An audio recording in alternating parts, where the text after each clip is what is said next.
Two security guards tried to remove a black Marine from his son's graduation. What they didn't know was 6 Navy SEALs were already watching. And when they stood up, the entire room froze. The heat rose off the Texas asphalt in slow, visible waves, the kind that made everything shimmer like a mirage.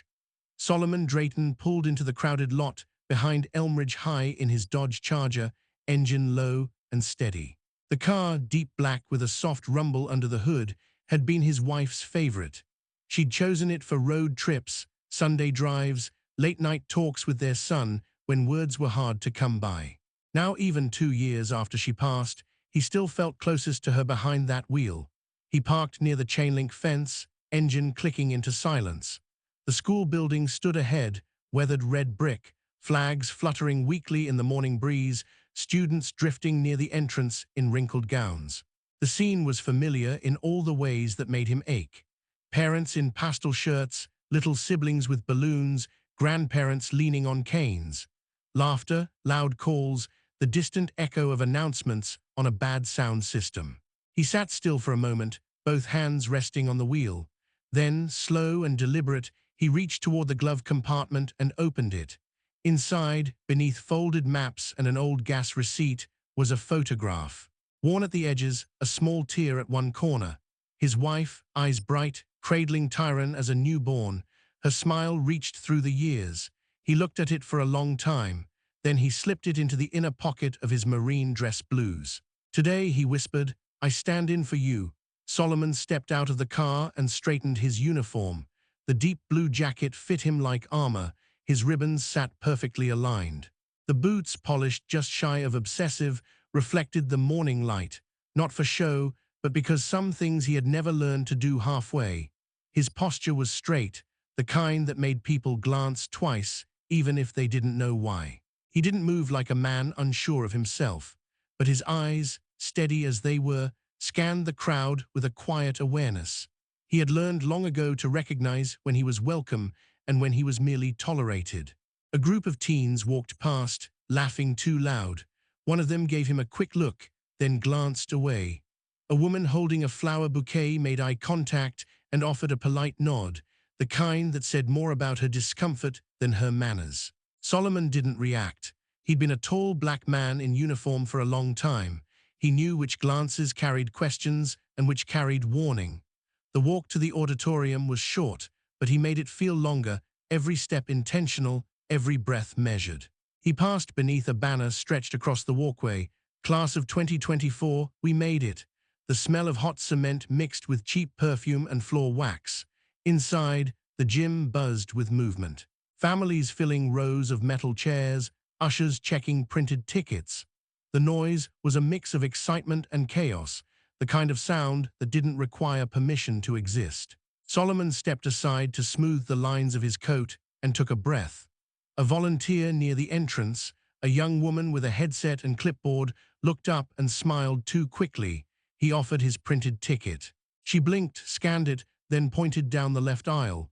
"Third row, sir, family seating." "Appreciate it," he said, voice low and even. He moved down the aisle, scanning the faces without really looking. A man in a plaid shirt squinted at him, nudged his wife. A teenage girl with braces stared openly before being pulled into a seat. Solomon kept walking. The third row was almost full. He found his assigned seat, adjusted it slightly on the polished wood floor, and sat. The chair wobbled once, then settled. He placed both hands on his knees, exhaled once. Ahead of him, the stage was already dressed for ceremony. Silver letters formed the year above a podium flanked by American flags. Off to one side, a group of school board members thumbed through notes. He scanned the student section, dozens of caps and gowns, rows of restless energy. Somewhere in the middle was Tyran, tall, like his father, but with his mother's eyes. He hadn't seen him in a month. He could still remember the feel of that tiny newborn head in his calloused hands, dirt still under his fingernails from the flight in from Okinawa. 4 days leave, and a son born in the middle of it. Now here they were. Solomon's hand rested over the inner pocket of his jacket. He could feel the photo through the fabric. That memory, her arms, the tiny bundle, anchored him in a way medals never did. A woman took the seat beside him, white hair tied back neatly. She didn't look at him. On the other side, a man in khakis and boat shoes fiddled with his phone. Solomon remained still. His fingers brushed the inside of his left wrist, a faded scar, almost invisible now. His thumb paused over it. His face didn't change, but something behind his eyes darkened for a second. A flash of heat, sand, and the scream of metal came and went like a gust. He straightened slightly. He didn't come here to remember war. He came here to be a father, and he hoped more than anything that today the world would let him. The music began low but familiar, and the room responded like muscle memory. Parents stood, hands over hearts. Some placed phones gently on laps. The national anthem played through the gym's aging speakers, tinny but proud. Solomon remained still. He didn't need to move. His entire presence was a salute, shoulders squared, spine straight, eyes locked on the stage like they belonged there. The last note echoed into the rafters, faded, and was swallowed by applause. That's when they came. Two men in black polos moved down the left aisle with a kind of authority that wasn't earned. It was assumed. One was stocky, arms thick from too many hours in the gym and not enough in the field. A shaved head glistened under fluorescent light. His face was drawn tight, jaw clenched like a habit. The other, taller and thinner, chewed gum and kept looking around as if bored already. Their shirts bore the emblem of Harland Security Services, tucked into tactical pants with radios at the hip. Solomon noticed them the moment they turned down his aisle. He didn't flinch. He'd learned long ago that stillness could command more than noise. He remained seated, hands resting lightly on his thighs, gaze steady. The stocky one, Garvin, according to the stitched name tag, stopped beside him and leaned just low enough to be heard. "Sir, we're gonna need you to come with us." Solomon turned his head slowly, deliberately. "Is there a problem?" The taller one, Mally, stepped forward. "Yeah, these seats are for family members of graduating seniors." Solomon blinked, then reached into the inner pocket of his coat and pulled out the same printed ticket he'd handed to the woman at the door, held it out without a word. Garvin didn't even look at it. "We've been told this section is at capacity. It was full when I sat down too." Solomon's voice was calm. "You want to tell me who gave that order?" Mally shifted, surprised by the clarity in Solomon's tone. "Look, sir, it's not a big deal. There's extra seating in the back. Let's not make this into something it doesn't need to be." A beat. Solomon's eyes didn't narrow with anger. They focused, not sharp but exact, like a scalpel. "I drove 8 hours to watch my son walk across that stage. I'll be sitting right here." A few heads turned. A woman too rose over, whispered to her husband. A kid in the bleachers tilted their phone just slightly, recording, maybe, maybe not, but the temperature in the room shifted. Garvin straightened up. "Sir, I'm gonna ask one more time. You can ask all day." Solomon didn't raise his voice. He just let the sentence drop with weight. "I'm not moving." Mally sucked his teeth. "Maybe you'd be more comfortable in the back. That's all we're saying." Solomon turned fully to look at him. That phrase, it wasn't about seats. It wasn't about comfort. It was older than either of them, buried under decades of polite conversation and tightly folded brochures. That phrase had followed him into lobbies, offices, airports, and base cafeterias. Always with a smile, always with a reason. He didn't respond. The air pressed in tighter. Conversations nearby quieted. Not gone, but tuned down. Tuned in, someone in the far corner adjusted their camera. The line had not been crossed, but it had been approached. Garvin noticed. His hand moved to his radio. The woman next to Solomon, white-haired and soft-spoken, leaned just enough to whisper. "Don't let them move you." He gave a slight nod, barely a motion, but it was enough. He wasn't here to argue. He wasn't here to fight. He was here to watch his son, but the moment wasn't going to leave quietly. Mally tried again, voice lowered. "Look, you got a problem with the seating, take it up with the office. We're just doing our job. You have a name, son?" The guard blinked. "It's Officer Mally, not officer." Solomon replied, "Your private security." Garvin stepped in. "All right, that's enough. If you don't stand up." He didn't finish the sentence, because at that moment someone stood, not Solomon, someone behind him. A man, mid-40s, dark coat, salt and pepper beard. He said nothing, just crossed his arms and watched, not with curiosity, with purpose. Garvin's voice faltered. Solomon didn't turn, he didn't have to. Another person stood across the aisle. Then another behind the bleachers. They weren't together, not visibly, but something about the way they moved, the way they watched, said otherwise. The space between words had changed. The gym felt smaller. Like everyone was breathing the same breath. Garvin's hand hovered near his belt, not on a weapon, but near enough. Solomon remained still. Then, calm as glass, he spoke again, "I'm not moving," and someone somewhere started recording again. But this time they wouldn't stop, because this wasn't just a misunderstanding anymore. This was a line, and someone had just stepped over it. The air in the gym held its breath. Not silence, there was still the rustle of programs, a baby crying faintly in the far corner, someone shifting in their chair, but the kind of pause that hums beneath the surface, like everyone was waiting for a storm that hadn't yet broken. Garvin's hand hovered too long near his belt. Mally looked left, then right, as if searching for someone to pass this moment to. But no one came, until someone stood. Near the back, just beyond the third row, a man unfolded himself from his seat with calm precision. He was tall, broad-shouldered, wearing a fitted black coat over a grey shirt. Salt and pepper beard trimmed close, eyes sharp and unblinking. He didn't make a sound. He didn't have to. His presence did the speaking. He stepped into the aisle with the quiet weight of someone who had crossed more than rooms. Solomon didn't turn, but his eyes flicked, just once, and met the man's. It was brief, but the air between them shifted, like steel meeting steel. Creed Marston, he stepped forward once, stopping only a few feet behind the guards. Garvin turned, startled. His shoulders tensed, his mouth opened, but Creed's voice cut clean through the space before he could speak.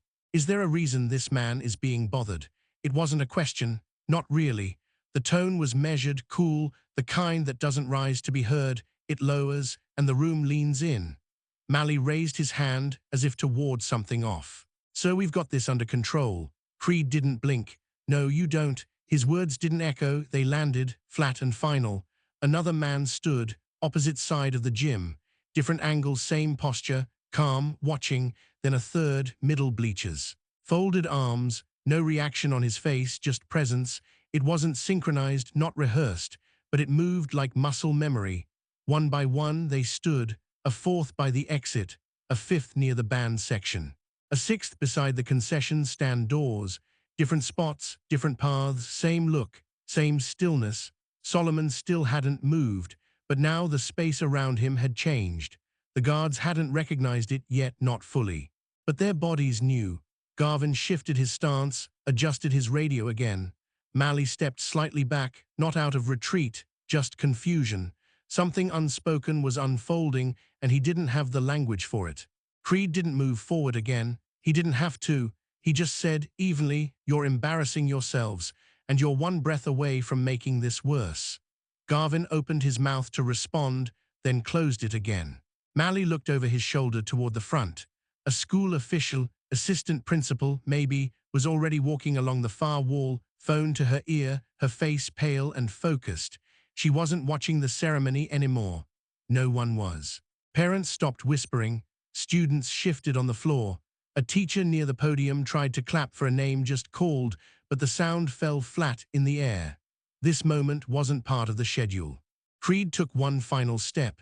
"You don't put your hands on that man. You don't tell him to move. You don't ask again." There it was. The last thread pulled. Mally looked at Garvin. Garvin stared at Solomon. And for a moment, nobody said anything. But the crowd was no longer neutral. They saw it now. The 6 men. The space they commanded without rank or uniform. The kind of presence that doesn't come from authority, it comes from experience. The kind that lives in people who have survived things others wouldn't dare imagine. Solomon finally looked up at Creed, just a nod. Nothing more, not a thank you, not a request, just recognition. Creed held his gaze, then turned and sat. The other 5 remained standing, not tense, not looming, just present, like anchors dropped into a shifting sea, but the moment didn't dissolve, it hung there, waiting to see if the guards understood what had just happened, and whether they would listen. Because in this room, at this hour, Solomon Drayton was not alone, not anymore. The gym fell quiet in the way that isn't silence but suspension. Everything still moved. The ceremony pressed forward, names read aloud with forced cheer, polite clapping returning in awkward bursts.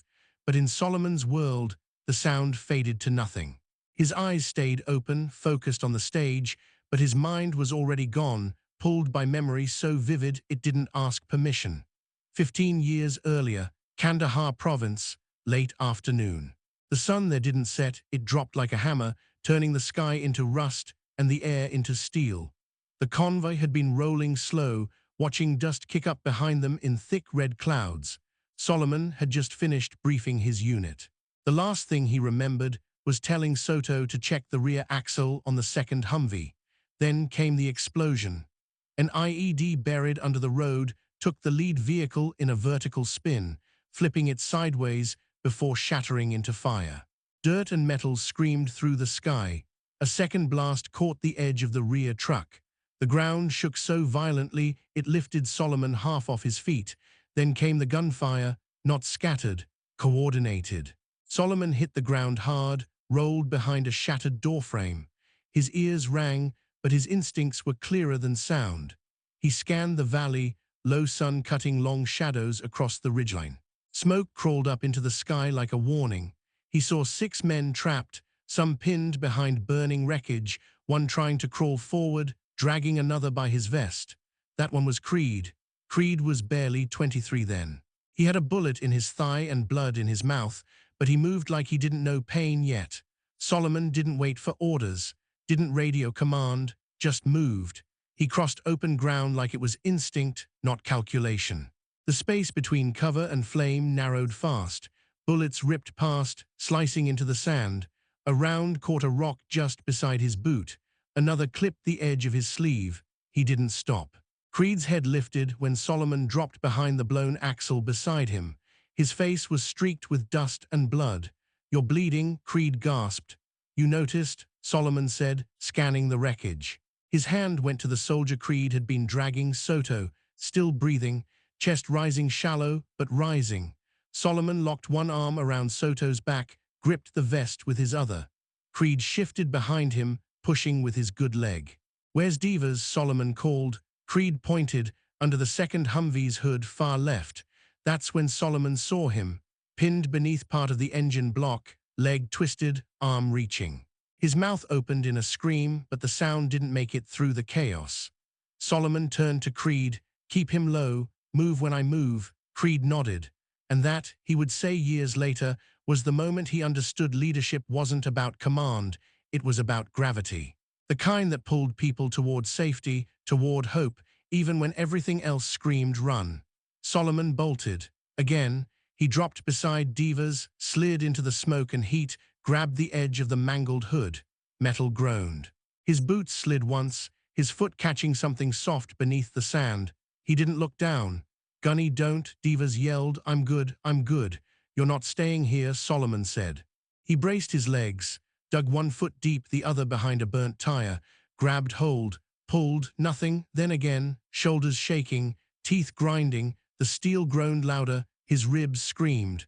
A tendon in his arm snapped tight like a whip. Then it moved, just enough. Divas yanked free, screamed, and fell. Solomon caught him, dragged him back toward the low ridge, bullets zipping above them like angry insects. Creed was already there with Soto, covering them with a borrowed rifle. Another 2 emerged, Lim and Horton, faces dark with soot, dragging a third man unconscious. They didn't talk, didn't cheer, just moved. By the time the firing stopped, there were 6 still alive. Solomon didn't leave with them, he stayed, rear watch, kneeling behind twisted metal until the sound died and the medevac bird arrived like thunder from the sky. He didn't speak for a long time, didn't write it in any report, but the men who'd been there remembered. They remembered the feel of his hand pulling them from fire, the calm in his voice when everything else cracked. And when Creed asked later, sitting on the ramp of the transport with a needle in his leg and stitches in his shoulder, "Why'd you do it, man?" Solomon didn't look at him when he answered, "Because you were still breathing. And if you're alive, I still have to come back." Back in the gym, Solomon's jaw didn't move. His hands remained on his knees, but something deep beneath his ribs shifted. a coil tightening, not anger, not fear, just readiness. Garvin and Mally stood only a few feet away. Unaware, they were floating in a room full of men who'd once been dragged through fire by the man they were trying to move. Solomon exhaled slowly. No medals on his chest could tell that story, but 6 men standing without a word, that would be enough. Tyran Drayton stood in the line of graduates, black gown pressed, red and white honor cords hanging neat across his shoulders. Around him, the world buzzed. Students whispered nervously, double-checked their name cards, adjusted their caps for the 100th time. A teacher moved down the row giving soft reminders. Smile, walk slow, shake with the right, grab with the left. But Tyran didn't hear any of it. His eyes were locked across the gym, past the folding chairs, beyond the flags and balloons. They were on his father. He had seen the 2 guards walk up during the anthem. At first, he thought nothing of it. Maybe they were helping someone, maybe it was just security checking rows. But then he saw the way his dad didn't move. It wasn't stubborn, it wasn't fear, it was something else. Stillness that didn't waver. And then he saw the first man stand. Tall, silent, a stranger but not really. There was something in the way he moved that made Tyran feel like he knew his father. Then another man stood, then another. Different angles, different clothes, same posture. Tyran's stomach turned. His breath came faster. He couldn't hear what was being said, but he didn't need to. Body language told the story. His father seated like a mountain. The guards shifting on their feet, and the men surrounding them like sentinels pulled from some hidden memory. He clenched his fists. His name card crinkled slightly. His feet wanted to move. His body screamed to step out of line, to walk across the gym and put an end to it all. He could yell. He could tell everyone that man was his father. He could make them see. But then he heard something quieter inside himself. Would that make it worse? Would stepping out in anger take this moment from his father, the moment he came all this way for? He closed his eyes just for a second, inhaled. When he opened them, his father was still sitting, unmoved, unbothered, unshaken. So Tyran didn't move either. He just slid his hand down to his side and gripped the small plastic badge clipped to his gown, his name in bold letters, Tyran Drayton. He squeezed it tight. A voice whispered near his shoulder, "Is that your dad?" He turned. It was Camilla, the girl behind him in line. Bright braids, nervous eyes. "Yeah," he said. She stared toward the 3rd row. "He doesn't look like anybody else in here." Tyran almost smiled. "No, he doesn't." He turned back to the front, but now his vision was blurry, not from tears exactly, but something close. He remembered stories growing up. Pieces, never the whole thing. A box in the garage marked Kandahar in black Sharpie. A scar, his dad said, came from bad footing. A friend who mailed a postcard every year from places Tyran couldn't pronounce. But Solomon never talked about what really happened. Not the battles, not the blood, only that he served. That others didn't make it. And now, suddenly, those ghosts had shape. 6 men, standing without a word, had made his father more visible than any story ever had. Not because they explained who he was, but because they didn't have to. Tyran swallowed hard. The crowd was still pretending to watch the stage, but everyone was watching something else. Teachers squinted toward the 3rd row. A mom in the front wiped her eyes like she didn't know why. Tyran felt like his world had split open. For 18 years, he'd thought his father's silence was distance, that the quiet, the early mornings, the long drives with no music meant there were walls between them. Now he saw it differently. His dad hadn't been silent because he had nothing to say. He was silent because he didn't need to speak to be heard. The line inched forward. Camilla stepped ahead. A counselor motioned for him to move. Tyran wiped his palms on his gown. And as he walked toward the stage, he didn't just carry pride. He carried understanding. His father hadn't fought for applause. He had fought so Tyran could walk without fear. And now, in this room full of noise and people who almost made a mistake too loud to take back, Tyran saw what strength really looked like. It wasn't in shouting, it was in standing, and in choosing when not to. The sun had dipped just enough to soften the shadows. Heat still rose from the pavement, but the buzz of the crowd had thinned into quiet pockets of laughter and quick goodbyes. Parents gathered at the edges of the lawn, holding flowers and programs, offering hugs and awkward photos. Caps had been thrown, caught, dropped, forgotten. Near the back lot, Solomon Drayton stood by his charger, watching the students drift in waves. He didn't move, just stood with his hands behind his back, eyes searching. Then he saw him. Tyran walked toward him, diploma folder in one hand, gown half unzipped, cords still resting on his shoulders. His steps were steady, but his face held something deeper, not just the weight of the moment, but the weight of what he had seen. They met halfway, neither saying anything at first, just a pause. The kind that lets meaning settle before words come. "You okay?" Tyran asked, voice quiet. Solomon nodded. "You?" Tyran glanced over his shoulder, then back at his father. "They tried to move you." "I know." Tyran looked down for a beat. His hands flexed. "I was ready to leave the line. I swear, I was this close. I was going to walk across the gym and say something. I didn't care if they stopped the ceremony." Solomon studied his son's face, calm, focused. Then he placed a hand on Tyran's shoulder. "And that's why you didn't." Tyran frowned slightly. "What do you mean?" "Because you knew I could handle it, and because you handled your moment like a man, you didn't let anybody take it from you." Tyran exhaled, slow, like something inside had been holding its breath since the anthem. There was a silence between them, not heavy, not awkward, just full. Then Solomon reached into his jacket and pulled out the photo. The one that had lived in his pocket through the war, through funerals, through quiet hotel rooms and long drives. He held it out. Tyran took it carefully, his mother, younger than he remembered, holding him like he was the only thing that mattered. "She would have wanted you to walk that stage," Solomon said, "not storm it. She would have been louder than anyone today, but only after she fixed your tie 3 times. Tyran smiled, but it broke a little at the edges. "Who were those guys?" he asked, eyes still on the photo, "the ones who stood up." Solomon turned slightly, scanning the lot. Some of the men were still nearby, not grouped, just present, like they weren't done watching. "They're the kind of men who never forget who pulled them out of fire," he said.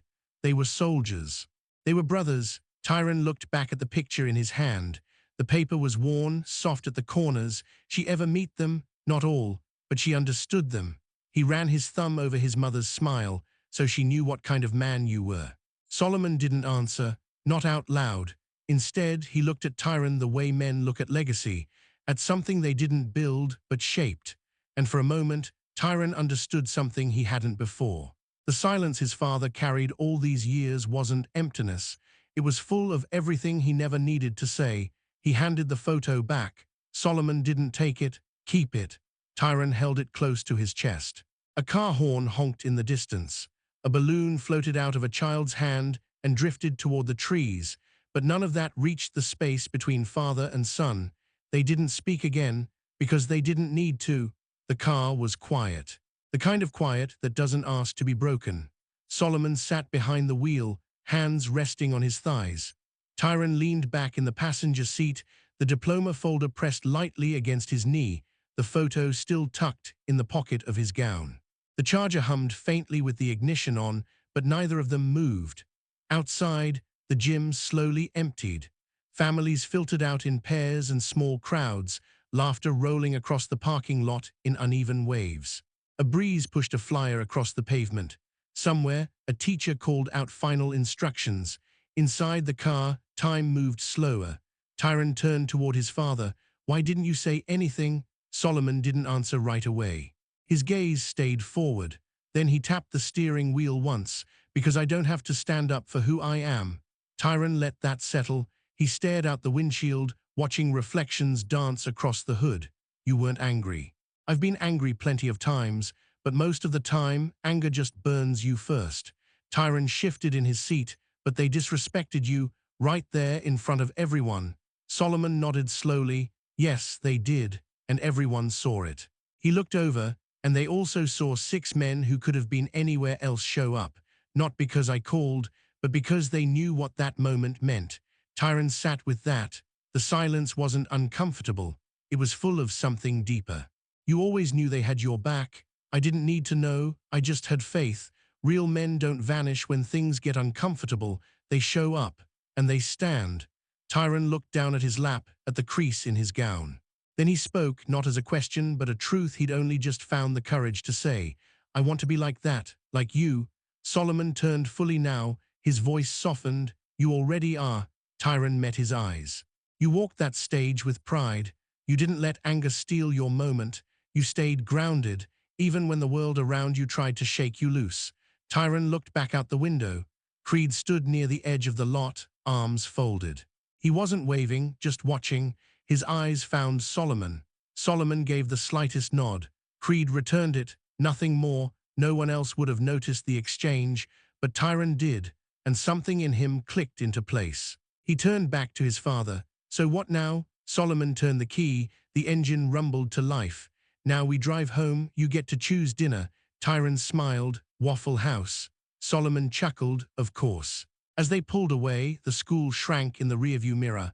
But the moment didn't, because manhood doesn't arrive in noise. It walks in silence, and it stays. If you enjoyed this story, let us know in the comments. And don't forget to like, share, and subscribe for more inspiring stories.